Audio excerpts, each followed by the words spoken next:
അരപ്പ് റെഡിയാക്കാനായിട്ടുള്ള കുറച്ച് തേങ്ങ ഇട്ടിട്ടുണ്ട്. കുറച്ച് തേങ്ങ, മഞ്ഞൾപ്പൊടി, പിന്നെ കുറച്ച് ജീരകമേ, പിന്നെ ഇത്രയും സാധനങ്ങൾ അരയ്ക്കാനുള്ളതാണ്.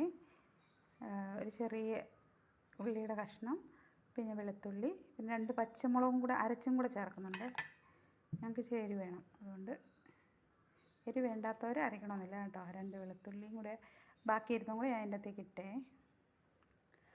അപ്പം ഇത്രയും ചേർത്ത് ഞാനിത് അരച്ചിട്ട് വരാമേ.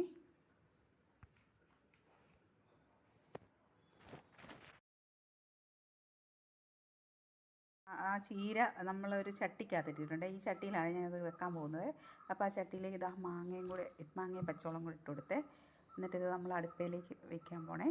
ഗ്യാസ് കത്തിച്ച് നമ്മളത് ചട്ടിയിലേക്ക് വെക്കുവാണേ. അപ്പോൾ കുറച്ച് 1 ഗ്ലാസ് വെള്ളം ഒഴിച്ച് കൊടുക്കുവാണേ.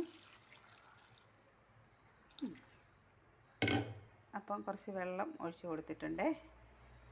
അപ്പോൾ ഇതൊന്ന് അടച്ച് വെച്ച് കൊടുക്കാമേ. അടച്ച് വെച്ച് കൊടുത്തിട്ടുണ്ട്. ഇതൊന്ന് തുറന്ന് നോക്കാമേ. ഇങ്ങനെ തിളച്ചുകൊണ്ടിരിക്കുന്നത് കേട്ടോ, ഉണ്ടോ? അപ്പോൾ ഇതിലേക്ക് നമുക്ക് കുറച്ച് ഉപ്പ് ചേർത്ത് കൊടുക്കാമേ. കുറച്ച് ഉപ്പും പിന്നെ ഈ വെച്ചിരിക്കുന്ന തക്കാളിയും കൂടെ. എന്നിട്ട് നമുക്കിതൊന്ന് ഒന്നും കൂടെ ഇളക്കി കൊടുക്കാമേ. എല്ലാം കൂടെ ഒന്ന് വെന്തിട്ട് വരട്ടെ. ഇത്രയും വീണ്ടും അടച്ച് വെക്കാമേ. അതിന് ചീരയുടെ തണ്ടിന് കുറച്ച് വേവുണ്ട് കേട്ടോ.